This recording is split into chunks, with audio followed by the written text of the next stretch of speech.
ओम अज्ञानतिमिरान्धस्य ज्ञानाञ्जनशलाकया चक्षुरुन्मिलितं येन तस्मै श्रीगुरुवे नमः। श्रीचैतन्यमनोभीष्टं स्थापितं येन भूतले स्वयं रूप कदा मह्यं ददाति स्वपदाङ्कितं।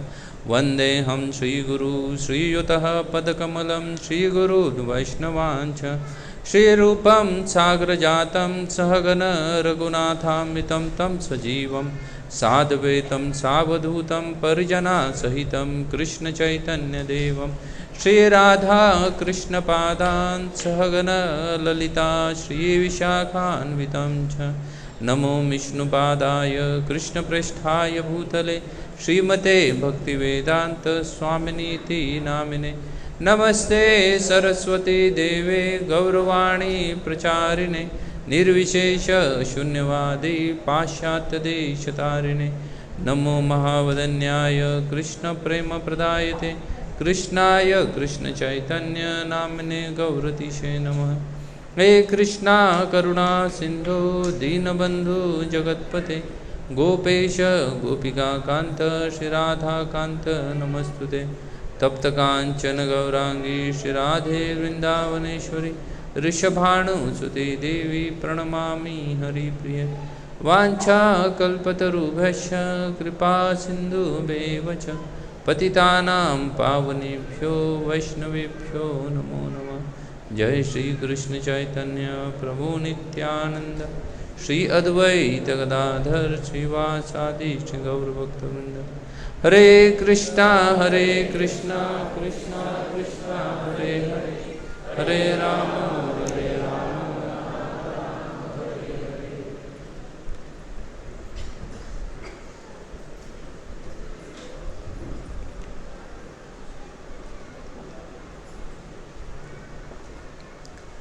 हरे कृष्णा। आप में से कितने लोग हैं जो मंदिर में या इस संडे प्रोग्राम में पहली बार आए हैं? थोड़ा हाथ खड़ा करो।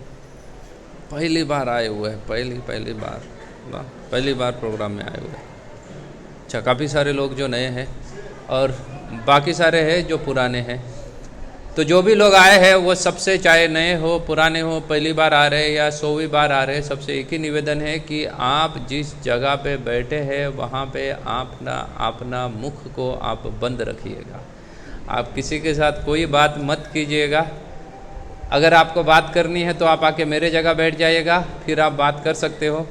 और अगर नहीं है तो आप जिस स्थान पे है उस स्थान से किसी के साथ कोई बात मत कीजिएगा। आप सभी लोगों से विनती है कि आपके अपने अपने फ़ोन साइलेंट मोड पे करें।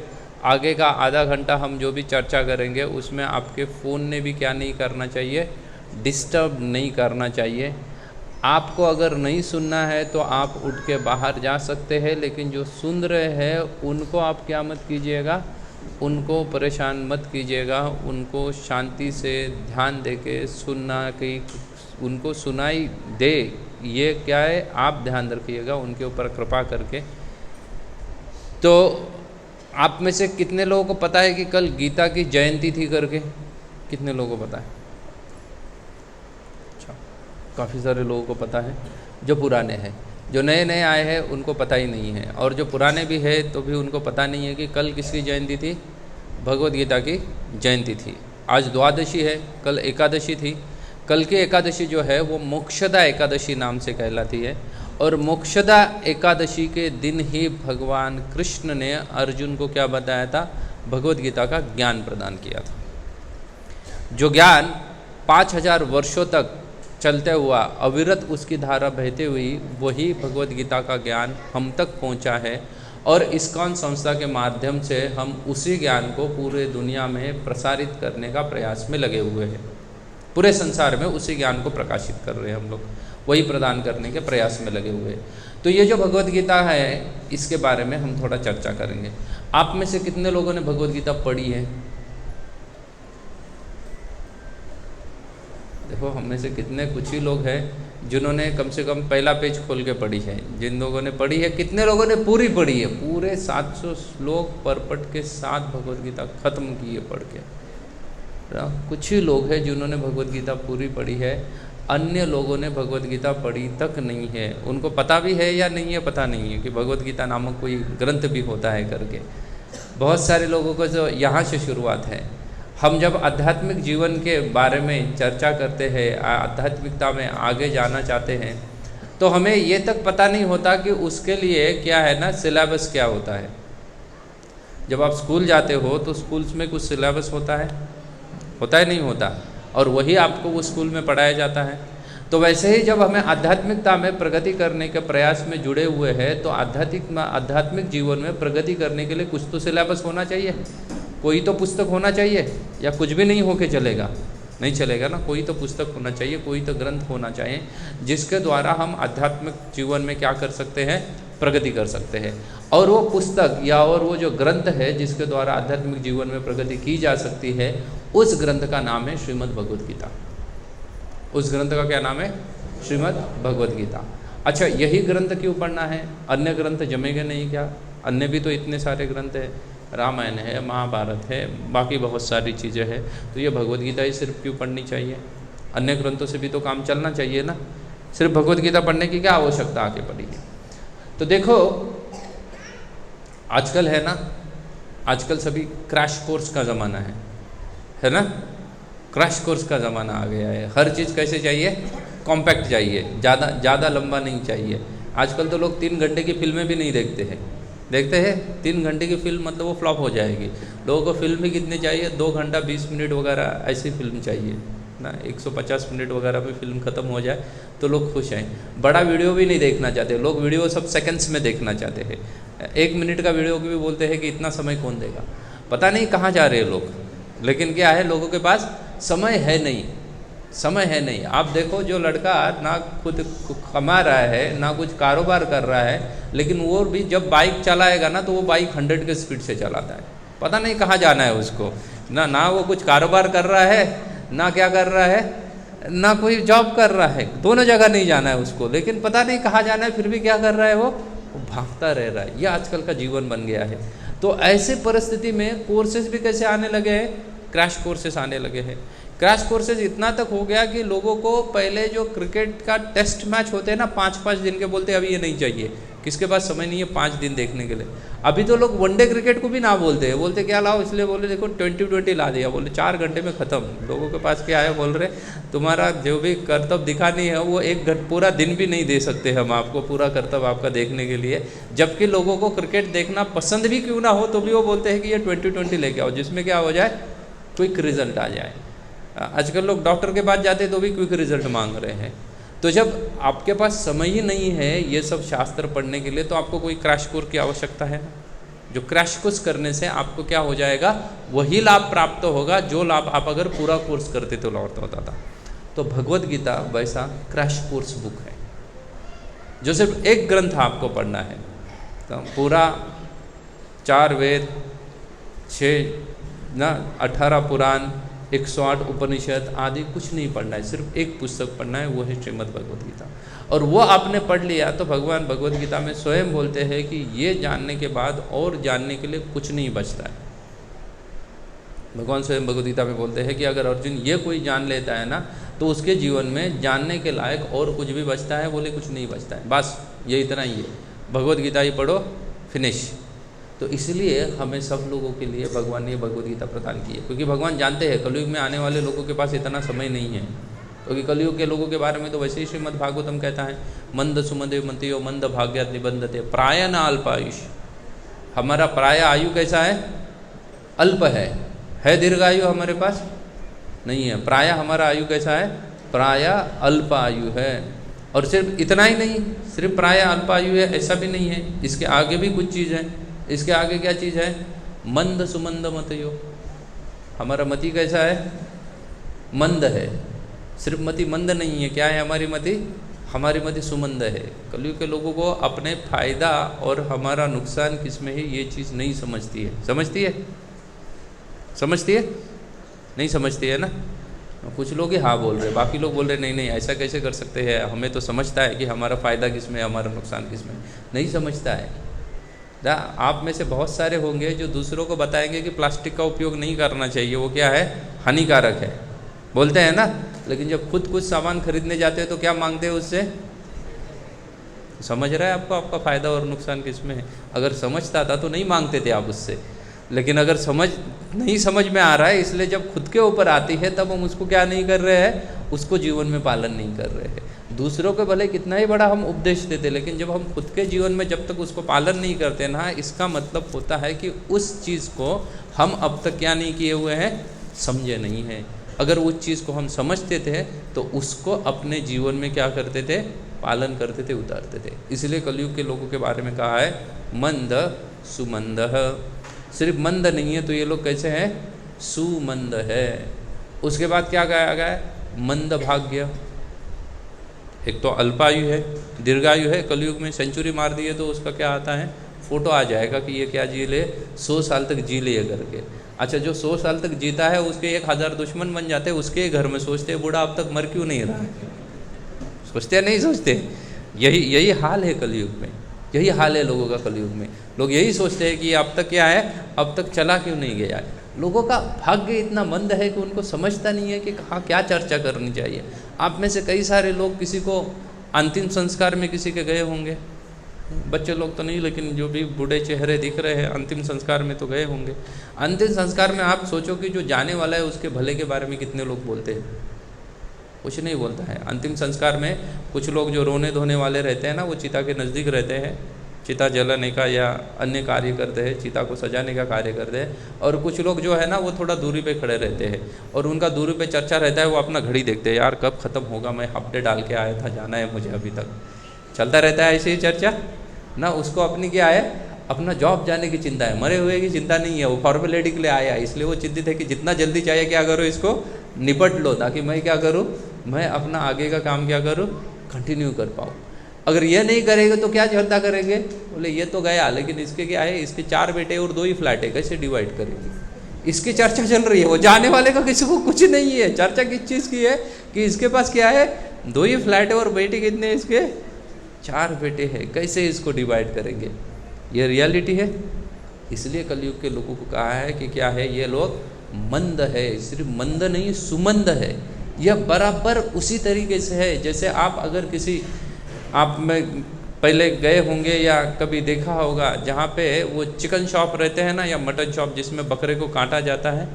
तो बकरे को काटा जाता है, एक बकरे को उल्टा लटकाया हुआ है, जिसका मांस काट काट के वो जो बुचर है वो क्या कर रहा है, वो बेच रहा है उसका मांस काट काट के। और दूसरा बकरा है ना वहाँ पे खड़ा रहता है, उसको थोड़ी सी घास डाली हुई है, ठीक से बांधा भी नहीं है, थोड़ी सी घास डाली है, वो घास खाने में क्या है, संतुष्ट है। वो सोच नहीं पाता है कि बाद में मुझे लटकाया जाएगा करके। सोच पा रहा है? नहीं सोच पा रहा है कि क्या लटकाया जाएगा, बाद में मेरा नंबर है, ये जैसे ही ये ख़त्म हो जाएगा तो किसको लटकने वाला है, मैं लटकने वाला। वो चाहे तो भाग सकता है वहाँ से, अरे घास तो कहीं पे भी मिल जाएगी, कभी हरी मिलेगी कभी सूखी मिलेगी, लेकिन मिल ही जाएगी उसको घास। लेकिन वो क्या है, वो घास खाने में ही संतुष्ट है। हम वैसे ही आप देखो, जब भी कहीं पे जाते हैं किसी के अंत्य संस्कार होने में, सोचते हैं हम कभी कि एक दिन मेरा भी आने वाला है करके? नहीं सोचते हम, ये सब नहीं सोचते। इसलिए कलयुग के लोगों को कहा गया है मंद सुमंद मतयो। इनकी मति कैसी है, मंद है। सिर्फ मंद नहीं है तो इनकी मति कैसी है, सुमंद इनकी मति है। फिर कलयुग के लोगों के बारे में क्या है, मंद भाग्य। हमारा सबका भाग्य भी क्या है, मंद भाग्य है या नहीं है, बहुत ही मंद भाग्य है। आप में से यहाँ बैठने वाले को किसी ने कोई लॉटरी का टिकट खरीदा और 10 करोड़ का लॉटरी लगी है किसी की? कुछ नहीं लगी है, क्योंकि हमारा भाग्य बंद है। पूर्व काल में देखो, कोई थोड़ा सा तपस्या कर लेता तो देवता को भी प्रसन्न हो जाते थे। सुनी होगी ऐसी कहानियाँ कई सारी, सुनी है ना। कोई द्वापर युग में कोई जंगल में घूमने लगा गया, उसको कोई ऋषि मुनि मिल गए, उसने ऋषि को प्रणाम किया, ऋषि ने आशीर्वाद दे दिया, उसका पूरा जीवन परिवर्तित हुआ। आजकल ऐसा होता है? कुछ नहीं होता है। हुआ है ऐसा? कुछ नहीं हो रहा है, क्योंकि हमारा भाग्य कैसा है, मंद भाग्य है। तो कलयुग में जन्म लिया है ना, तो हमारा भाग्य भी मंद है। अभी ऐसी परिस्थिति में हमने जन्म लिया है, तो फिर हमें अगर बड़ा कोर्स दिया जाए जिसमें पीएचडी करने वाला काम किया जाए तो कहाँ कर पाएंगे? नहीं कर पाएंगे। इसलिए छोटा क्या किया दिया है, भगवान ने क्रैश कोर्स दिया है सिर्फ, बोले इतना ही करो, तुम क्या हो जाओगे, तुम्हारा बेड़ा पार हो जाएगा। और इसलिए क्रैश कोर्स के रूप में हमें दिए गया है श्रीमद् भगवद गीता। आप में से कुछ लोगों ने उसको पढ़ा होगा, कुछ लोगों ने डेफिनेटली नहीं पढ़ा होगा। अगर नहीं पढ़ा है तो आप पढ़ना चालू करो, कल ही भगवत गीता की जयंती होके गई है। इस्कॉन में ये पूरा महीना जो है वो भगवत गीता के मैराथन के रूप में मनाया जा रहा है। हम घर घर व्यक्ति व्यक्ति के पास जाके उसको क्या कर रहे हैं, भगवत गीता पढ़ने की क्या कर रहे हैं, विनती कर रहे हैं। फिर आप मंदिर में आ रहे हो तो आप कुछ दूर रहे भगवत गीता से, आपको भी भगवत गीता पढ़नी चाहिए। लेकिन फिर अगर भगवत गीता दी गई है, क्रैश कोर्स है, तो ये भगवत गीता में लिखा क्या है? बहुत बार ये कभी प्रश्न उठता है हमारे मन में? नहीं उठता है। हमारे मन में अगर आता है कोई ग्रंथ हमारे हाथ में मिल भी जाए ना, तो हम उसको लाल कपड़े में या भगवे वस्त्र में लपेट लेते हैं और उसको कहाँ रख देते हैं? भगवान के पास रखते हैं। बोले तूने कही थी, तू ही पढ़ ले करके ना, उसको भगवान के पास ही रख देते हैं। कृष्ण के फोटो के पास भगवत गीता रखेंगे, बोले आपने ही बताया था तो आप क्या करो, इसको पढ़ते बैठो। वो अपने पास नहीं रखेंगे, भगवान के पास रख देंगे, उसको अगरबत्ती दिखाएंगे, घंटी टिन टिन टिन बजाएंगे, बोले हो गया मेरा काम, बस इससे मुझे गीता का ज्ञान प्राप्त हो जाएगा। इससे भगवत गीता का ज्ञान प्राप्त नहीं होने वाला है। आपको उसको खोल के पढ़ना पड़ेगा भगवत गीता को। भगवत गीता एक क्या है? गीतेषु उपनिषदशु, उपनिषद कहा गया है। देखो वैदिक शास्त्र कई सारे प्रकार के हैं और हर वैदिक शास्त्र जितने प्रकार के हैं उसके अनुसार उसके विषय वस्तु होते हैं। तो भगवत गीता ये उपनिषद में आता है, तो उपनिषद के मूलतः 5 विषय वस्तु होते हैं और उन 5 विषय वस्तु के बारे में भगवत गीता में भी क्या की हुई है? चर्चा की हुई है। वैदिक शास्त्र जो है वो वैदिक शास्त्र कोई क्लासरूम में पढ़ाने वाला ज्ञान नहीं है। अन्य कई सारे धर्मशास्त्र है, अन्य धर्मों में चाहे बाइबल हो, कुरान हो या अन्य कई सारे धर्म ग्रंथ है, वो सभी जितने भी सारे धर्म ग्रंथ है ना, वो धर्म ग्रंथ सिर्फ एक ही डायरेक्शन में चलते हैं, एक ही दिशा में चलते हैं। एक व्यक्ति है जो आपको आज्ञा दे रहा है और उन आज्ञाओं का आपको क्या करना पड़ेगा? पालन करना कंपलसरी है। आप उसको प्रश्न नहीं पूछ सकते, उस पर प्रश्न नहीं आप उपस्थित कर सकते। सिर्फ वो बोल रहा है और आपको क्या करना पड़ेगा? सुनना पड़ेगा, और कुछ नहीं कर सकते।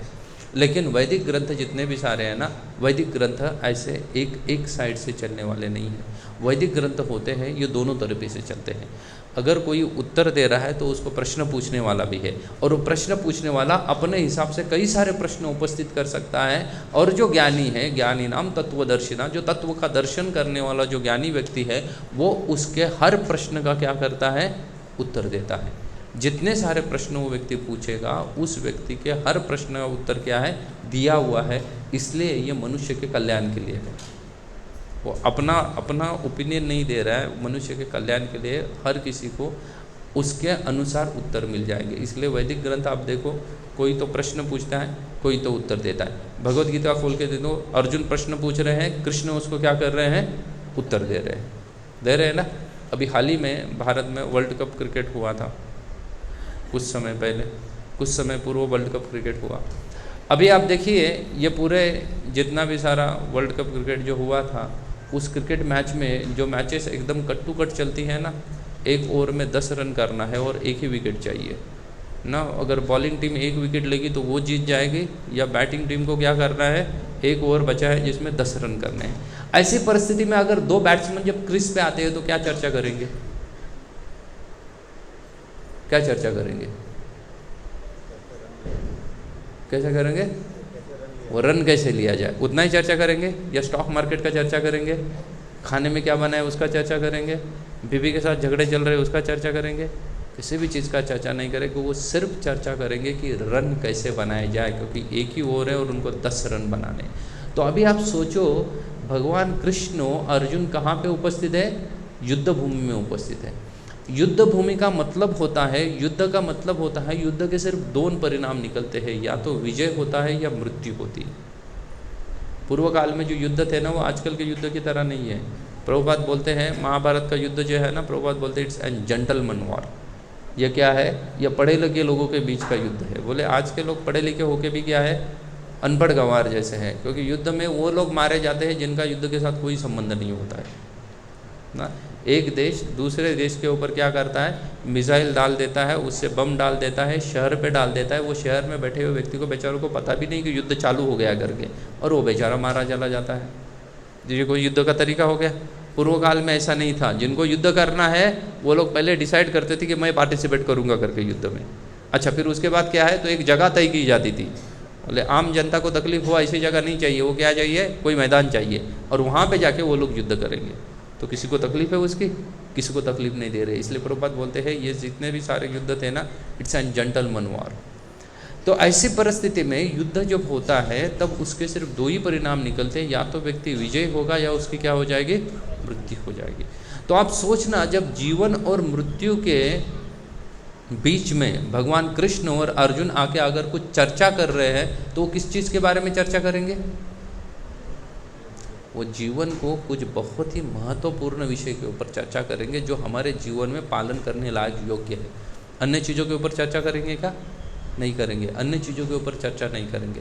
ये भौतिक संसार ऐसा है जिसमें बहुत सारी चीज़ों के ऊपर चर्चा होती रहेगी, लेकिन उसका हमारे जीवन के साथ या हमारे जीवन में उपयोग में कुछ नहीं रहेगा। और लोग चर्चा करेंगे, भूल भी जाएंगे। जितने जल्दी चर्चा करेंगे उतने जल्दी लोग क्या करेंगे, भूल जाएंगे। इसलिए भौतिक संसार में आपने क्या प्राप्त किया और क्या आपने खोया, इसका कोई मतलब नहीं बनता है। कोई बनता है? 1 महीने पहले देखो वर्ल्ड कप चल रहा था, वो वर्ल्ड कप के वो 10 दिन देखो जिसमें भारतीय टीम रोज़ जीतती जा रही थी, हर मैच जीतती जा रही थी। सब लोगों ने उनको क्या किया था, आप व्हाट्सअप खोल के देखो, आप फेसबुक खोल के देखो और ट्विटर खोलो, लिंक्डइन खोलो, सब जगह पे उनके ही चर्चे चल रहे थे नहीं चल रहे थे, सब जगह पे उनके चर्चे चल रहे थे।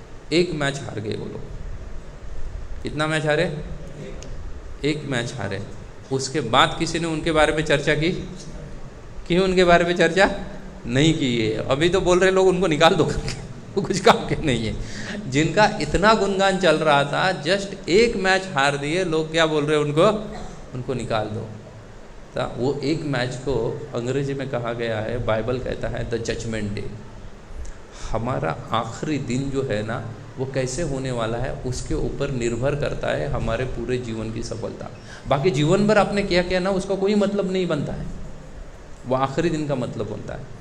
महाराष्ट्र में एक प्रसिद्ध संत है, संत तुकाराम महाराज, वो अपने एक अभंग में कहते हैं, बहुत ही सुंदर अभंग लिखते हैं। उसमें वो लिखते हैं, याचीसाठी केला अट्टहास शेवटचा दिवस गोड व्हावा।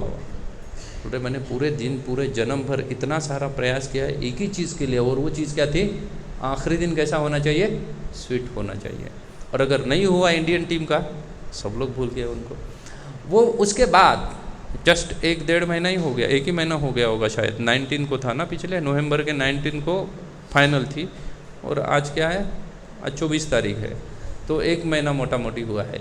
उसी दौरान भारत में और एक घटना घटित हुई थी, आपको शायद याद भी नहीं होगा, आपने देखा भी नहीं होगा, क्योंकि कलयुग के लोग ही वैसे क्या है, मंद सुमंद है। जहाँ कुछ सीखना है वो चीज़ बराबर अवॉइड करेंगे, और जहाँ कुछ नहीं सीखना है वहाँ पे क्या होंगे, वहाँ थोक के हिसाब से लोग चले जाएंगे।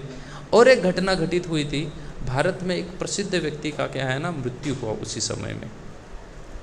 किसका मृत्यु हुआ था?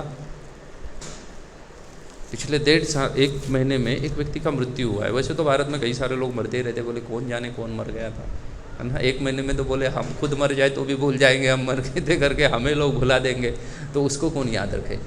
सुब्रत राय नाम के एक व्यक्ति का मृत्यु हुआ था, जिस व्यक्ति के शायद नाम को नहीं जानते होंगे, लेकिन उसका ब्रांड का नाम है सहारा। याद आ रहा है आपको? सहारा ब्रांड है ना। लोग सोचते हैं कि वो सुब्रत राय सहारा जोड़ देते, सहारा तो उसकी कंपनी का नाम था, उस व्यक्ति का नाम है सुब्रत राय। सुना है? याद आ रहा है ना? अभी आप 90s के पीरियड में जाओ, 80 से लेकर 2000 तक का जो 20-22 साल जो बीत गए हैं, उसमें उस समय में अगर आप जाओगे ना, तब उस समय में सुब्रत राय भारत के दूसरे सबसे अमीर व्यक्ति थे। 90s के पीरियड में सुब्रत राय भारत के दूसरे सबसे अमीर व्यक्ति थे, जिन्होंने 96 का वर्ल्ड कप देखा होगा, 93 का वर्ल्ड कप देखा होगा, 99 का वर्ल्ड कप क्रिकेट का देखा होगा। पूरा क्रिकेट कौन स्पॉन्सर करता था? सहारा स्पॉन्सर करता। एग्री? देखा है ना ये सब जगह सिर्फ क्या दिखता था? सहारा दिखता था। वो सहारा ने 92 में अपने बेटे की शादी की थी कानपुर में, कानपुर का रहने वाला है वैसे सुब्रत रॉय, तो वैसे बंगाली होने चाहिए लेकिन पता नहीं यूपी में भी होंगे, तो वो कानपुर के रहने वाले थे रॉय। तो उसके लिए उसने खाना परोसने के लिए है ना हॉलीवुड से स्टार बुलाए थे। बॉलीवुड वालों को तो बुलाया नहीं था, बोले तुम लोग तो वैसे ही लायक नहीं वो शादी में आने के। उसने बोले अगर खाना परोसने के लिए मैं, उसने किसको बुलाया था? हॉलीवुड वालों को बुलाया था। मतलब सोचो, जैसे आज अदानी की प्रेस्टीज है ना, ये 80 के या 90 के दशक में किसकी थी? ये सहारा की थी, सुब्रत राय की थी, हर फील्ड में। ना एक व्यक्ति अपने दम पे बहुत बड़ा बन गए थे, जबकि उन्होंने शुरुआत की थी साइकिल पे बिस्कुट बेचने से, लेकिन वहाँ से वो भारत के दूसरे अमीर व्यक्ति बन चुके थे। लेकिन 2005-2006 तक सरकार के किसी तो चपेट में आ गए, किसी तो कानून का उन्होंने उल्लंघन कर लिया, और उनके सभी जितने भी सारे मंगल शनि आदि सब क्या हो गए हैं, वक्र दृष्टि हो गए उनके ऊपर, और सहारा कहाँ चले गए, बिहाइंड द बार। सहारा को जेल में डाला था भारत सरकार ने उठा के, बिहाइंड द बार चले गए थे ना। वो तो भारत में होता रहता है, वैसे साधु महात्मा भी जेल के पीछे चले जाते रहते हैं। भारत में क्या है, संतों की भूमि है तो संत हर जगह मिलेगा आपको, जेल के अंदर भी मिलेगा, जेल के बाहर भी संत मिलेंगे, भारत है वैसे। तो सहारा भी जेल के अंदर चले गए थे। उन सहारा का 1 महीने पहले उनका देहांत हुआ। अब देखना, जो व्यक्ति एक समय में पूरा भारत का सरकार, भारत में होने वाली हर चीज़ उसके इच्छा के अनुसार चलती थी, बिजनेस भारत में जितने भी सारे होते थे सहारा के अनुसार चलता था। जब वो व्यक्ति ने देह त्यागा ना, आप फिर से जाकर थोड़ा सा अभी न्यूज़ रिवाइज करो, क्योंकि 1 ही महीने पहले का न्यूज़ है, उस व्यक्ति का अंत्य संस्कार करने के लिए तक कोई नहीं है। उसके बच्चे, उसके पोते, सब लोगों ने उससे मुख मोड़ लिया। उसकी पूरी प्रॉपर्टी तो उन्हीं के पास चली गई, और उन्होंने सबने मुख मोड़ लिया। उनका अंतिम संस्कार सरकार ने सरकार के हिसाब से किया। एम्बुलेंस में उनके डेड बॉडी को शमशान में लेके जाया गया, और सरकारी हिसाब से, मतलब जो सरकारी होते हैं ना, वहाँ पे हॉस्पिटल में जो सेवा करते हैं कई सारे लोग रहते हैं, कंपाउंडर वगैरह, उन लोगों ने उसकी डेड बॉडी को जलाया। तो देखो, मृत्यु के समय में कोई नहीं है। जो व्यक्ति एक समय में, आप में से तो बहुत सारे लोग हो जिन्होंने 90s और 80 का दशक देखा हुआ है, जिसमें उन्होंने देखा भी होगा कि सहारा किस चीज़ को कहते थे। आज की डेट में जब उन्हें देह त्यागा, तब कोई नहीं है उसके साथ। प्रयास किसके लिए तुकाराम महाराज कर रहे, बोल रहे हैं शेवटचा दिवस गोड व्हावा। और अभी इसकी अवस्था कैसी है, आखिरी दिन उसका मीठा है। 80s में तो बहुत नाम था, लेकिन आखिरी समय में कोई नहीं है उसके साथ। तो ये हाल एक दिन हमारा भी होने वाला है। हम कुछ इससे परे नहीं जाने वाले। हम भी क्या कर रहे हैं, उसी मार्ग पे चल रहे हैं, और उससे अगर हमें अपने आप को बचाना है और कहीं पे अच्छे जगह पे जाना है, तो फिर हमारे लिए एक क्रैश कोर्स दिया हुआ है जिसका नाम है श्रीमद् भगवद गीता। उसको हमें लेना पड़ेगा। सिर्फ लेना नहीं पड़ेगा, दूसरों को क्या करना पड़ेगा, बांटना भी पड़ेगा। दूसरों को भी बांटना है, क्योंकि जो अच्छी चीज़ है वो हम सबको दिखाते हैं, नहीं दिखाते। नई गाड़ी खरीद लिए तो हम सबके घर चले जाते हैं। जिसके साथ पिछले 5 साल के बाद भी नहीं किए ना, 5 सालों से, उसके भी भर के क्या करेंगे, नई कार लेके चले जाएंगे दिखाने के लिए, देखो मेरे पास कार आ गई करके। नहीं जाते हैं, नहीं जाते। तो वैसे ही इस ग्रंथ को सिर्फ हमें ही पढ़ना नहीं है, बल्कि हमें क्या करना है, दूसरों को इसको बांटना भी है ना। शिवाजी के एक राजनीतिक गुरु है जिनका नाम है, महाराष्ट्र में शिवाजी महाराज के एक राजनीतिक गुरु है, क्या नाम है उनका, रामदास स्वामी। रामदास स्वामी एक लाइन लिखते हैं, रामदास स्वामी लिखते हैं, जे जी आपणाशी ठावे ते इतरांशी सांगावे, शहाणे करून सोडावे सकळ जना। तो जो जो चीज़ मुझे पसंद है, पता है अच्छी, बुरी नहीं, जो चीज़ अच्छी मुझे पसंद नहीं है, पता है, वो क्या करना चाहिए, मुझे दूसरों को बताना चाहिए, ताकि क्या हो जाए, मुझे भी ज्ञान प्राप्त हो जाए। मंद सुमंद मत, ये जो मेरा सिचुएशन है ना, या मेरी जो परिस्थिति है, उससे मैं भी बाहर आऊँ, और दूसरा व्यक्ति भी क्या हो जाए, उससे बाहर आ पाए। तो इसलिए हमें पास भगवत गीता है, तो उसको हमें खुद पढ़ना चाहिए, और दूसरों को क्या करना चाहिए, उसको बांटना चाहिए। तो फिर ये भगवत गीता है क्या, बताता क्या है, पढ़ना क्यों चाहिए, इसको इतनी आवश्यकता क्या है उसको पढ़ने की ना। सभी इतने सारे लोग, इस्कॉन तो कंटिन्यूसली एक ही चीज़ बोलता है कि भगवत गीता पढ़ो, भगवत गीता पढ़ो, भगवत गीता पढ़ो। श्रील प्रभुपाद जी को किसी ने पूछा कि स्वामी जी, क्योंकि वेस्टर्न वर्ल्ड है ना, वेस्ट में ऐसे उड़पटांग प्रश्न बहुत सारे पूछते हैं, और ऊपर से कोई साधु संत दिखा तो लोग ऐसे सोचते रहते हैं कि हम इसको कुछ भी करके क्या करें, परेशान करें, या ऐसे जगह पे पकड़े जिसका ये क्या नहीं कर पाए, कोई उत्तर ना दे पाए, ऐसी चीज़ उसको पूछे। तो उनको पूछा गया कि स्वामी, अगर आपको ऐसे आयरलैंड पे बंद करके दिया जाए जहाँ पे कुछ नहीं है, और आपको सिर्फ चॉइस एक ही दिया जाए कि कोई तो एक चीज़ आप मांग लो वहाँ पे, बाकी कुछ नहीं है, सब जगह समुंदर का पानी है, और बीच में छोटा सा क्या है, आयरलैंड है या बेट है, जिसके ऊपर आपको छोड़ दिया। प्रभुपाद ने बोला, ऐसी अवस्था में मैं अपने साथ में भगवत गीता रखना पसंद करूँगा। बाकी प्रभुपाद ने कुछ नहीं मांगा, बोले सिर्फ रखना पसंद करूँगा, तो मैं क्या करूँगा, ऐसी अवस्था में भगवत गीता रखना पसंद करूँगा। तो भगवत गीता ग्रंथ इतना महत्वपूर्ण है हमें। अच्छा, फिर उसमें दिया क्या है, देखो मोटा मोटी भगवत गीता में तो बहुत सारी चीज़ें बोली गई है, लेकिन इन बहुत सारी चीज़ों में 5 विषय वस्तु है जो भगवत गीता में बोले गए हैं। कितने लोगों को पता है भगवद गीता के 5 विषय वस्तु कौन से हैं? एक को ही पता है, को पता ही नहीं। तो जिन लोगों ने भगवद गीता पढ़ी उसमें पढ़ा क्या आपने? अरे क्या पढ़ा वही नहीं आपको याद आ रहा है, तो फिर आपने पढ़ के किया क्या भगवद गीता? हाँ अच्छा ठीक है, आपकी तो उम्र के हिसाब से आप भूल गए, लेकिन बाकी कुछ जवान लोगों ने भी तो पढ़ी या नहीं पढ़ी? बैंक बैलेंस तो नहीं भूल जाते हम लोग? बैंक बैलेंस भूलते हैं? नहीं भूलते। भगवद गीता बराबर भूल जाते हैं, बैंक बैलेंस तो नहीं भूल गए हम लोग, क्योंकि हमारी प्रायोरिटी नहीं है। हमारे जीवन में हम किसी भी चीज़ को क्या नहीं कर रहे हैं, प्रायोरिटाइज नहीं कर रहे हैं, प्राथमिकता नहीं दे रहे हैं। भक्ति, भगवद गीता, भगवान, ये सब हमारे लिए क्या है? प्राथमिकता है? नहीं। हमारे लिए क्या है? समय मिला तो भगवान को प्रणाम करेंगे। पूरे दिन में हमारी प्राथमिकता नहीं है कि दिन में अगर कोई एक महत्वपूर्ण चीज़ अगर करनी है तो वो करनी है भगवान को प्रणाम करना, उनके नाम का जप करना। ये जब तक आपके जीवन में नहीं आता ना, तब तक आप भक्त नहीं बन सकते हो। हमारे जीवन में क्या है? समय मिला तो ये कर लेंगे, नहीं तो बाकी समय में क्या करेंगे? अपने अन्य कामकाज में हम लगे रहेंगे। अगर समय मिला तो जप करेंगे, समय मिला तो मंदिर जाएंगे।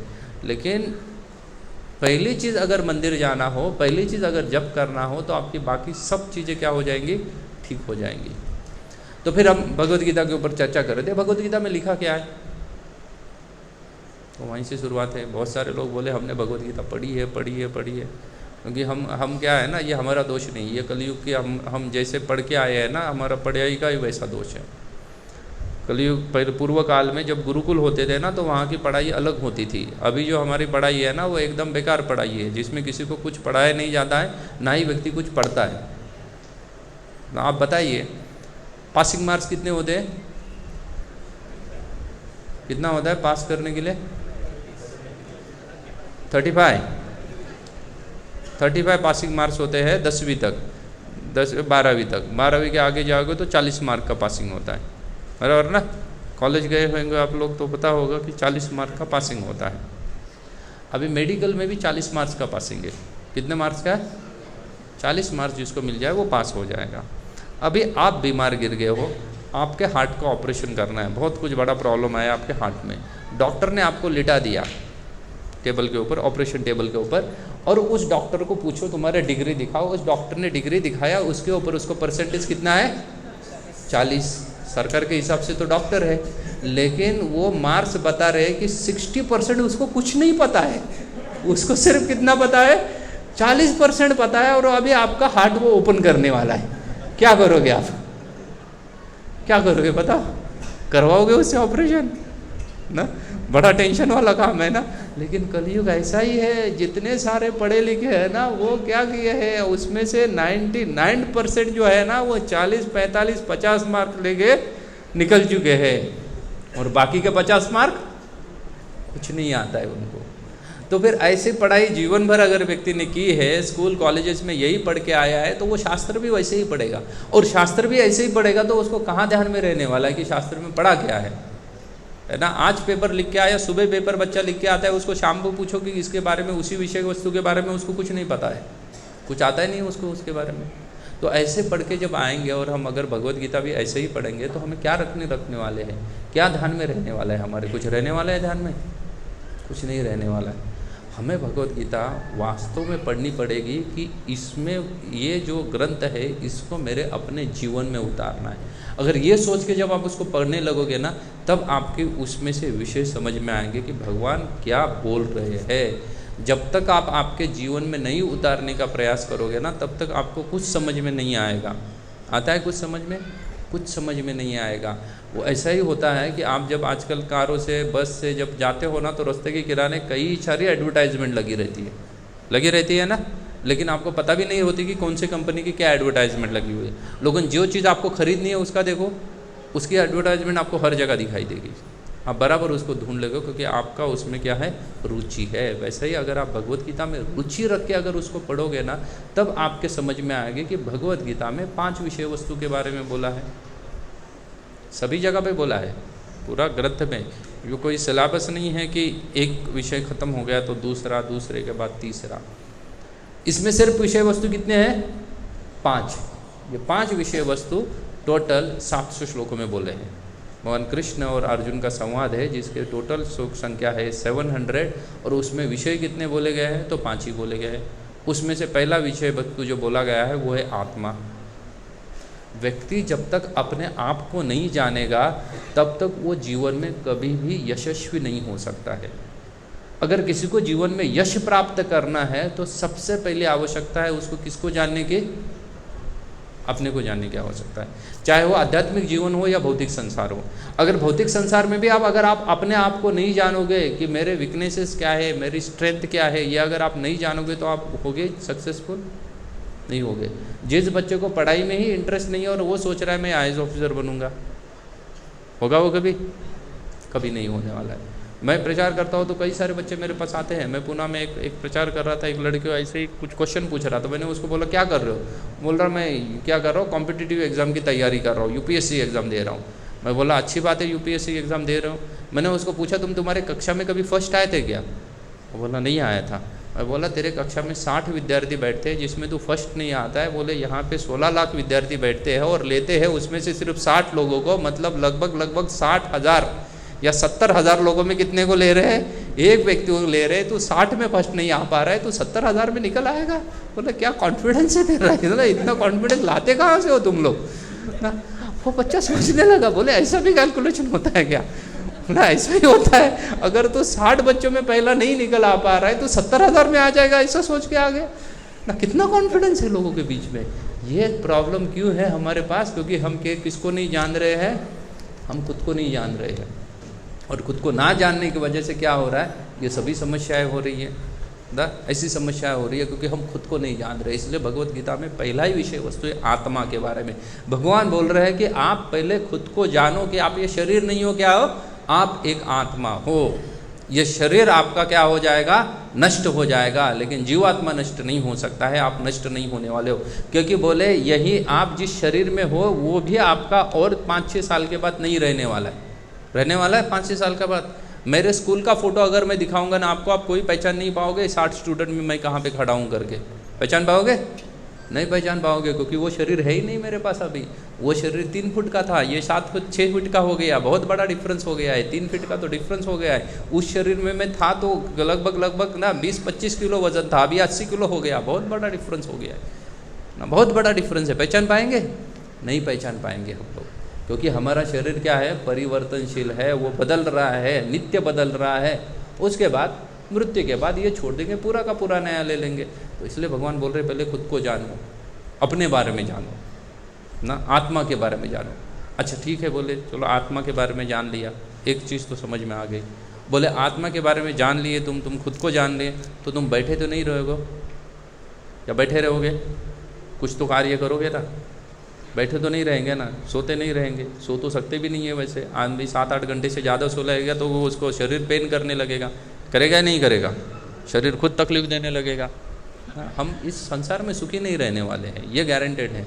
इसको कहा ही गया है दुखालयम अशाश्वतम। ये अशाश्वत है और हमेशा कैसा रहने वाला है? दुख से भरा है। यहाँ पे इसलिए सुख नहीं है।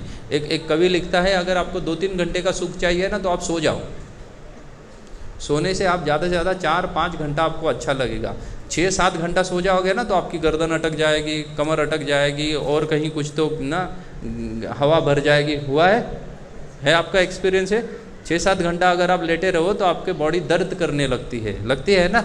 मतलब आपको सुख कितना देती है नींद? सिर्फ 4-5 घंटे का सुख दे रही है, उससे ज़्यादा नहीं दे रही है सुख। बोले अगर 3-4 दिन सुखी होना चाहते हो ना, बोले घूमने चले जाओ कहीं पे, समुंदर के किनारे घूमने चले जाओ, पहाड़ियों के ऊपर घूमने चले जाओ। कितने दिन तक अच्छा लगेगा? 3-4 दिन अच्छा लगेगा, उससे ज़्यादा अच्छा नहीं लगने वाला है ना। मैं बहुत बार ट्रेनों में जब भी ट्रैवल करता हूँ यहाँ वहाँ प्रचार के लिए, तो रिटर्न आते वक्त देखता हूँ बहुत सारे लोगों को जब चर्चा करता हूँ कहाँ जा रहे हो, बोलते बम्बई जा रहे। किस लिए? घूमने के लिए। मैं खुद सोचता रहता हूँ घूमने आते क्या है यहाँ पे?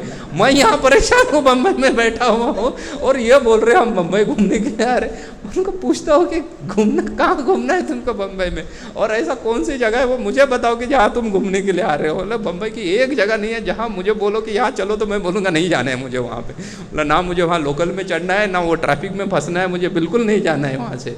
और लोग घूमने के लिए आते हैं, 2-3 दिन अच्छा लगेगा उनको, उसके बाद वो मेरे जैसे ही परेशान हो जाएंगे। अगर उनको बोलो बम्बई शिफ्ट हो जाओ ना, वो परेशान हो जाएंगे यहाँ पे आके। आप चाहे हिल स्टेशन चले जाओ, समुद्र के किनारे चले जाओ, 2-4 दिन अच्छा लगेगा, उसके बाद अच्छा लगेगा नहीं लगेगा। उसके बाद वो कवि लिखता है, अगर 6-7 महीने के लिए सुखी होना चाहते हो ना, थोड़ा बढ़ा दिया उसने स्पैन, बोले 2-4 दिन छोड़ो, 6-7 महीने के लिए सुखी होना चाहते हो ना, बोला शादी करके देख लो ना। 6-7-8 महीने तक सब क्या चलेगा, सब ठीक ठाक चलेगा। और उसके बाद पति बेचारा, जिसका घर अपने खुद के नाम पे है, उसने किस्तें भरी है, फिर भी उस घर में घुसने के लिए वो डर डर के जाता है और डर डर के जीता है ना। सब वो कर रहा है, उसका लाइट बिल वो भर रहा है, पानी बिल वो भर रहा है, घर उसने खरीदा हुआ है, उसके नाम पे लीगली घर है, पूरे प्रॉपर्टी के पेपर किसके नाम पे है, उसी के नाम पे, लेकिन उसी में जीवन भर वो डर डर के जीता है। देखो कलयुग में कितना भय भरा हुआ है। आप आपके घर में भी नहीं रह सकते खुशी से, वहाँ पे भी आप डर के घुसते हो, डर के रहते हो कि चाहे गलती से मेरा फ़ोन बीबी के हाथ लग जाए तो उसी दिन बाहर निकाल देगी। देखो जितने लोग हंस रहे हैं, रियलिटी है, they are all are agree with me, they are accepting कि जिस दिन बीबी के हाथ फ़ोन लग गया ना, तो उसी दिन घर से क्या होना पड़ेगा, बेदखल, पेपर वेपर कुछ काम नहीं करने वाले कि मेरे नाम पे घर था करके, कुछ काम नहीं आएगा। ये कलयुग की रियलिटी है। बोले 6-7 महीने तक ही ठीक चलता है, उसके बाद कुछ ठीक नहीं है। लेकिन आपको अगर जीवन भर सुखी होना है तो भगवद गीता पढ़ो। वो आपको जीवन का क्या बता रही है, रहस्य बता रही है जीवन का, उसको पढ़ने का आप प्रयास करो। इसलिए भगवान ने दूसरा विषय वस्तु भगवद गीता में बोला है कर्म के बारे में। तो तुम खुद को पहचाने, फिर कुछ तो करना पड़ेगा, तो बोले अपने कर्म के बारे में जानो। अगर जब तक तुम कर्म के बारे में जानोगे नहीं, तब तक तुम्हें पता ही नहीं चलेगा कि मुझे करना क्या है ना। कुछ भी करना है, यहाँ तक कि खाना है तो मुझे क्या खाना है वो भी नहीं पता चलेगा जब तक आप तुम कर्म को ठीक से नहीं जानोगे।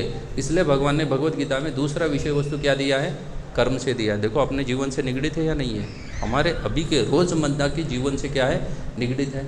चलो खुद को जाना, कर्म को जाना। अब ये कर्म है वो किसी परिस्थिति में करेंगे, उसको कोई तो सपोर्ट लगेगा, अकेले तो कुछ कर्म कर नहीं सकते। इसलिए भगवान ने प्रकृति के बारे में बोला है। किसके बारे में बोला है, प्रकृति के बारे में बोला है। भगवान ने अलग अलग प्रकृतियों का वर्णन किया है, जिसमें भगवान ने सत्वगुण, रजोगुण और तमोगुण बोले। ये 3 प्रकार की प्रकृतियाँ होती है और व्यक्ति इस प्रकृति के हिसाब से क्या करता रहता है, कार्य करता रहता है। प्रकृति सिर्फ जीवों के ऊपर कार्य करती है ऐसा नहीं है, जो चीज़ें हैं, जो वस्तु है, उसके ऊपर भी प्रकृति के नियम कार्यभूत होते हैं। और वो जब जीवों के हाथ में आता है तो जीवों का स्वभाव बदल जाता है।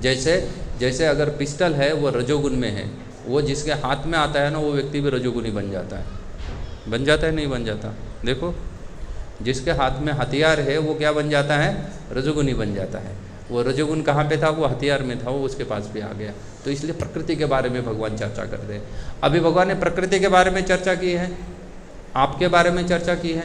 अब ये किसी तो समय में ये कार्य करना पड़ेगा। इसलिए भगवान भगवद गीता में चौथा विषय वस्तु का वर्णन करते हैं, वो करते हैं काल के बारे में। बोले काल के बारे में जानो। जब तक तुम काल को नहीं जानोगे तब तक तुम क्या नहीं कर सकते हो, प्रकृति के अंदर ठीक से कार्य नहीं कर सकते हो। इसलिए भगवान काल का वर्णन करते हैं। और ये सब चीज़ों को नियमित करने वाला कोई एक व्यक्ति होना चाहिए। इसलिए भगवान बोलते हैं मयाध्यक्ष न प्रकृति, ये पूरा संसार जो है वो मेरे अध्यक्षता में चल रहा है अर्जुन। इसलिए अर्जुन तुम किसको जानो, मुझे जानो। इसलिए परमात्मा। ऐसे 5 विषय भगवद गीता में दिए हुए हैं। इन 5 विषय वस्तु को अगर हम ठीक से समझेंगे तो हमारा जीवन बहुत ही अच्छे से चलेगा। अगर हम इन 5 विषय वस्तु को अगर नहीं समझ पाए तो हमारा जीवन कैसे चलने वाला है, जैसा अभी चल रहा है।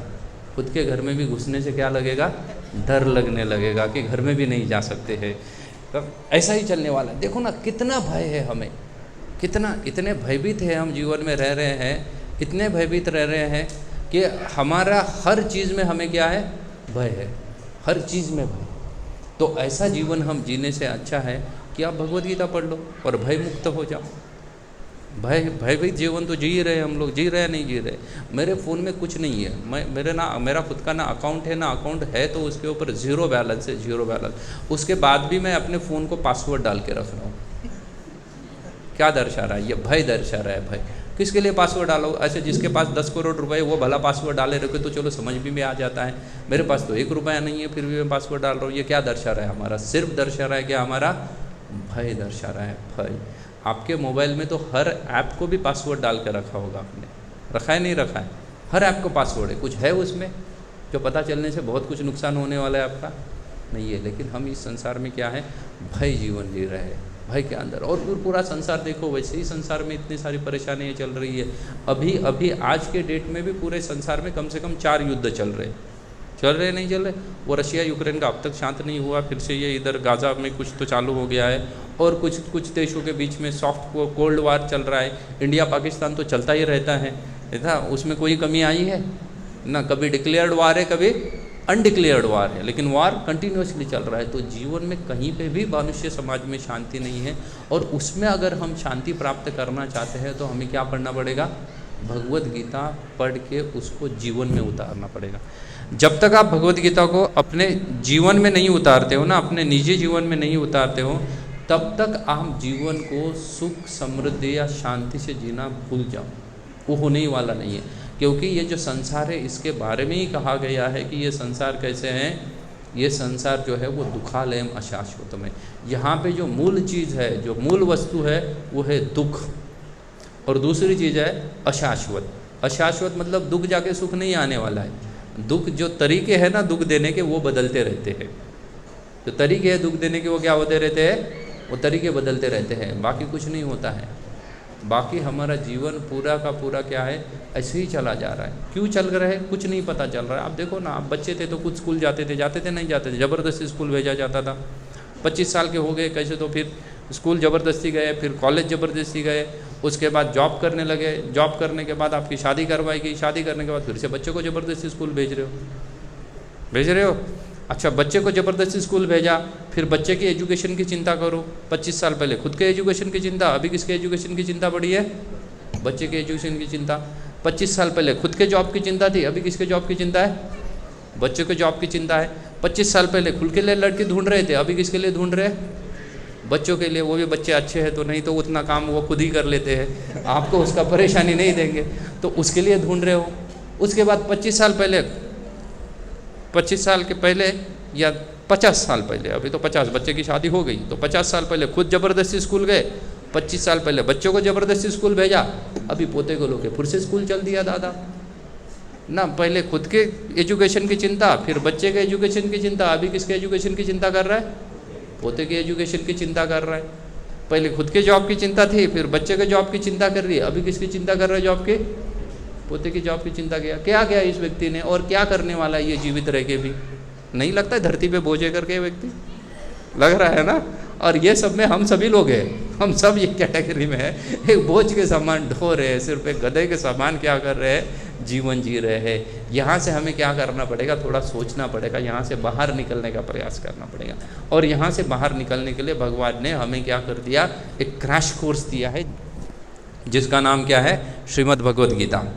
उस भगवद गीता को हमें क्या करना पड़ेगा, ठीक से पढ़ना पड़ेगा। सिर्फ ठीक से पढ़ना नहीं है, बल्कि उसको क्या करना पड़ेगा, जीवन में उतारना पड़ेगा। अगर आप उसको जीवन में उतार पाए तो क्या हो जाएगा, आपका जीवन सुखपूर्वक चलेगा। अगर आप उसको जीवन में नहीं उतार पाए तो आपका जीवन हमेशा का रहेगा, दुखपूर्वक रहेगा। आपका जो जजमेंट डे है ना, वो दुखपूर्वक रहने वाला है। शेवटचा दिवस गोड नहीं होने वाला है, आखिरी दिन मीठा नहीं होगा आपका। वो क्या रहेगा, वो सुब्रत राय जैसा होगा। तो परेशानी है सुब्रत राय की। अरे सुब्रत राय की छोड़ो, जिनको पता होगा 2003 का समय था, 3 या 4 में जब धीरू भाई चले गए थे, जो याद है, धीरू भाई अंबानी चले गए। धीरू भाई अंबानी चले जाने के बाद 90वें दिन, उनकी 12वीं भी नहीं हुई थी, 90वें दिन दोनों भाइयों ने जाके कोर्ट में केस फाइल कर दिया प्रॉपर्टी डिस्प्यूट को लेके, कि किसके पास कितनी प्रॉपर्टी जाएगी। 9वां दिन चल रहा है, अब तक 12वीं भी नहीं हुई है। ये रियलिटी है, यही संसार की रियलिटी है। सब संसार में ऐसा ही चल रहा है। आप किसको बोलोगे कि मैं इसको क्या सोचूंगा, रोल मॉडल समझ के मेरा जीवन जीऊँगा, कुछ रोल मॉडल नहीं है संसार में। जितने सारे लोग हैं सब क्या है, सब पाप में जीवन जी रहे हैं। क्योंकि क्या है, सभी के सभी कैसे हैं, मंद सुमंद मतयो, जिनको समझ में ही नहीं आ रहा है कि करना क्या है। भारत दुनिया का सबसे अमीर इंसान पहले बोला जाता था बिल गेट्स था, थे ना, आज भी है। पहले 4-5 नंबर में तो आता ही है, उनका भी नाम, बिल गेट्स का नाम आता ही आता है दुनिया में अमीर इंसानों में। अब देखो, ये बिल गेट्स ने उम्र के 67 या 68 में डाइवोर्स ले लिया। कब डाइवोर्स ले लिया उसने, उम्र के 67 में। उसके शादी को हो गए 30 साल। शादी को 30 साल हो गए। अरे मूर्ख व्यक्ति, जिसको 30 साल तू झेल पाया और 10 साल झेल लेता तो वो खुद ही चली जाती थी।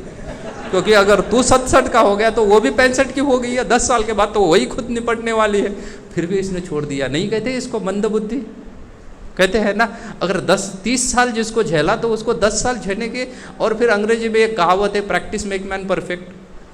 अगर भाई तुम्हारी कहावत ऐसी है तो तेरे को तो प्रैक्टिस हो गई ना 30 साल झेलने की, तो 10 साल और निपट लेता था। इसको कहते हैं मंद सुमंद मतयो। कलयुग में सब ऐसे लोग हैं, सब ऐसे लोग भरे हुए कलयुग में, जिनको समझ में नहीं आता कि जीवन में करना क्या है, जीवन का उद्देश्य क्या है वास्तव में। अच्छा, वो छोड़ के भी कौन सा तीर मारने वाला, नहीं शादी करके कोई तीर नहीं मारने वाला। तो ये मंद बुद्धि है। तो दुनिया में भले वो कितना भी अमीर व्यक्ति भी क्यों ना हो, लेकिन जीवन की वास्तविकता वो समझ नहीं पाते हैं, जीवन की वास्तविकता को समझ नहीं पाते। और उस वास्तविकता से हमें रूबरू करवाने के लिए भगवान ने दी है भगवद गीता, जो हम समझ पाए ये भौतिक संसार कैसा है और इससे मुक्त होने के लिए हमें क्या करना पड़ेगा। तो मेरी आप सभी लोगों से विनती है कि अगर आप जिन लोगों ने उसको पढ़ा है फिर भी उनको 5 विषय वस्तु पता नहीं थे तो वो एक बार और पढ़े भगवद गीता को। और जिन लोगों ने नहीं पढ़ा है वो भगवद गीता खरीद ले और भगवद गीता के जयंती से भगवद गीता पढ़ना क्या करो, चालू करो। हरे कृष्णा। किसी का कोई प्रश्न है? कोई एक प्रश्न किसी का? जी माता जी। क्या हो?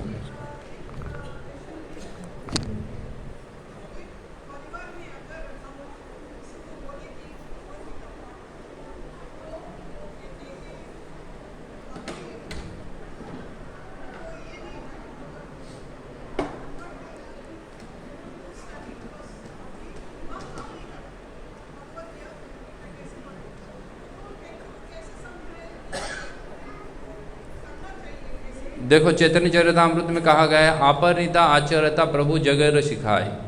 व्यक्ति जब खुद आचरण करेगा ना तो दूसरे लोग उससे अपने आप सीखने का प्रयास करेंगे। डेफिनेटली समय लगेगा, लेकिन जब वो लोग देखेंगे कि हमारे जीवन में परिवर्तन हुआ है, तब जाके वो सोचेगा कि मुझे भी परिवर्तन लाना आवश्यक है। जैसे खुद व्यक्ति, अंगूठा छाप व्यक्ति अगर किसी को बोलेगा ना कि आप पढ़ाई करो करके, तो कोई नहीं उसका सुनने वाला।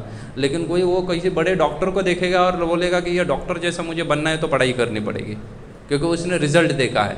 तो वैसे ही अगर आप खुद अध्यात्म को अपने जीवन में उपयोग में लाके, अपने जीवन में उतार के अपने जीवन में परिवर्तन लाओगे, और उस परिवर्तन को जब दूसरे लोग देखेंगे तो वो आपके पास आएंगे और वो जानने का प्रयास करेंगे।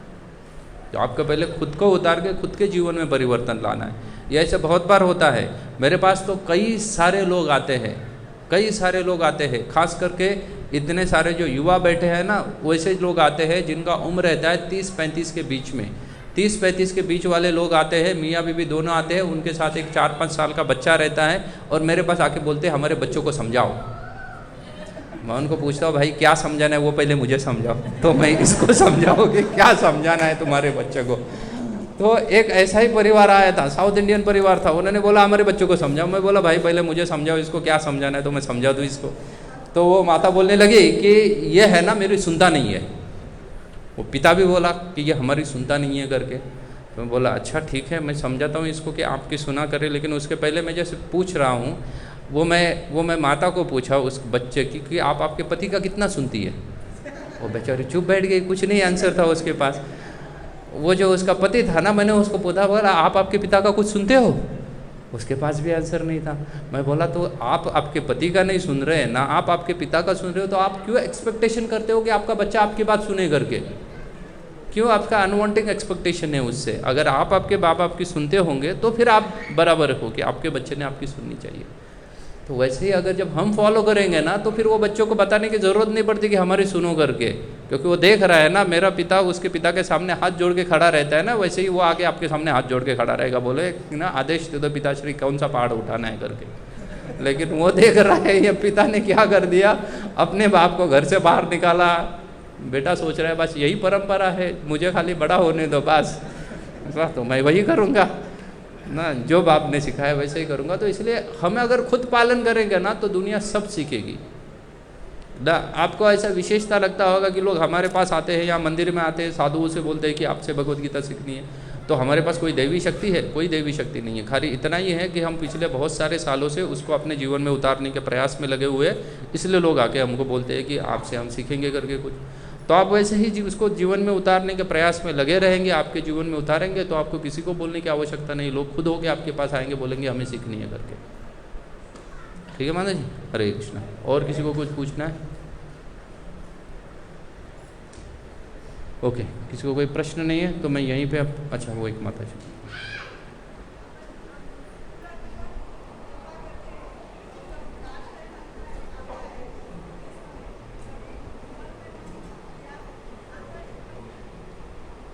हाँ, ये माता का प्रश्न ऐसा है कि अगर मैंने पूरे जीवन भर जप किया है लेकिन आखिरी समय में क्या गारंटी है कि भगवान का नाम आएगा? अच्छा, नहीं भी किया तो कोई गारंटी, वो तो फिर तो ज़्यादा चांसेस बनते ना ही आने का, क्योंकि जीवन भर जब किया ही नहीं है। क्योंकि भगवान भगवत गीता में बोलते हैं अंत्यकाले च मामेकम स्मरण मुक्ता कलेवरम, जो अंत्यकाल में मेरा नाम का स्मरण करेगा उसका क्या हो जाएगा? उसको मोक्ष प्राप्त हो जाएगा। तो फिर कुछ लोग सोचेंगे कि फिर ठीक है, मैं आखिरी में ही भगवान का नाम ले लूँगा, आखिरी में ही ले लूँगा तो सब कुछ ठीक हो जाएगा। तो अगर भाई आखिरी में मेजॉरिटी टाइम या तो लोग हार्ट अटैक से मर रहे हैं आजकल, या कैंसर से मर रहे हैं, या बहुत सारे लोग तो वेंटिलेशन के ऊपर जाके मर रहे हैं। अभी ये इसमें से किसी भी परिस्थिति में भगवान का नाम लेना पॉसिबल है? नहीं पॉसिबल, क्योंकि वो तो वैसे ही अनकॉन्शियस है। तो जिसकी चेतना खुद की नहीं है, जो बेहोश पड़ा हुआ है, वो भगवान का नाम वैसे ही नहीं लेने वाला है। अच्छा, जिसने पूरे जीवन में किया ही नहीं है कोई चीज़, तो वो अचानक से याद आएगी? नहीं आएगी। आएगी अचानक से याद? नहीं आती है। अचानक से कोई चीज़ याद नहीं आती है। आप लोग देखना, आप जब कॉलेज में थे तो सबसे ज़्यादा क्या सुनते थे? पढ़ाई या फिल्मी गाने? बी ट्रुथ, फिल्मी गाने सुनते थे? सुनते थे नहीं सुनते थे? अब आप देखो, वो फिल्मी गाने सुनने का परिणाम, आपने 40 साल पहले फिल्मी गाने सुने, आपकी उम्र 60 साल की है, बारिश चालू होने दो, आपको 40 साल पुराना गाना याद आ जाता है। आता है नहीं आता है? आता है। 40 साल पुराना गाना आपको याद आता है। मैं पुणे में हमारे मंदिर में था, मैं गाड़ी निकाल के बाहर जा रहा था, वो सिक्योरिटी का ध्यान नहीं था, तो भाई, और गाड़ी को हॉर्न भी नहीं था कि मैं बचाऊँ और उसका ध्यान अपनी तरफ ले लूँ, और बाहर बारिश चालू हो गई थी, तो मैं उतरा गाड़ी से, वो मेरे तरफ ध्यान नहीं दे रहा था कि लॉक था ना गेट की, भाई गेट खोलो करके। तो मैंने जाके सुना, वो गुनगुना रहा था, लगी आज सावन की ऐसी झड़ी है। मैं सोचा भाई ये गाना तो 40 साल पहले रिलीज़ हो गया था, ये अभी क्यों गा रहा है इसको? तो देखो, वो सिक्योरिटी गार्ड मंदिर के गेट पे खड़ा है, बारिश हो गई तो उसको 40 साल पुराना गाना याद आ रहा है, क्योंकि उसने जीवन भर वही किया है। भगवान का नाम नहीं आ सकता उसको याद। तो हमें अगर जीवन भर हम जप नहीं करेंगे तो इसका कोई गारंटी नहीं है कि अंत समय में हम क्या आएंगे, भगवान का नाम याद आएगा करके, नहीं आ सकता है याद। अच्छा, लेकिन जिसने किया है और वो बेहोश हो जाए तो जो बेहोश हो जाए ना, तो भी भगवान उसको बोनस पॉइंट देंगे कि ये सिंसियर बंदा था, इसने पूरे जीवन भर याद किया है। तो ये होश में होता तो वो डेफिनेटली मुझे याद करता था, लेकिन ये बेहोश है तो भगवान उसको कंसिडर करके उसको भगवत धाम लेके जाएंगे ना। तो इसलिए आप सब लोग क्या करो, नित्य रूप से जप किया करो, नियमित रूप से जप किया करो, भगवान के नाम का स्मरण करो। हरे कृष्णा। ग्रंथराज श्रीमद् भगवद गीता की, श्रील प्रभुपाद की। अभी आप सभी को लिए वहाँ आनंद वृंदावन हॉल में प्रसाद की व्यवस्था की गई है, तो आप सब यहाँ से धीरे धीरे, किसी को धक्का ना लगाते हुए, क्योंकि हमारा साइड कंस्ट्रक्शन साइड है, बहुत जगह चलने के लिए रास्ता अच्छा नहीं है, तो आप धीरे से आनंद वृंदावन हॉल में जाके भगवान का प्रसाद का आनंद लीजिएगा। हरे कृष्णा।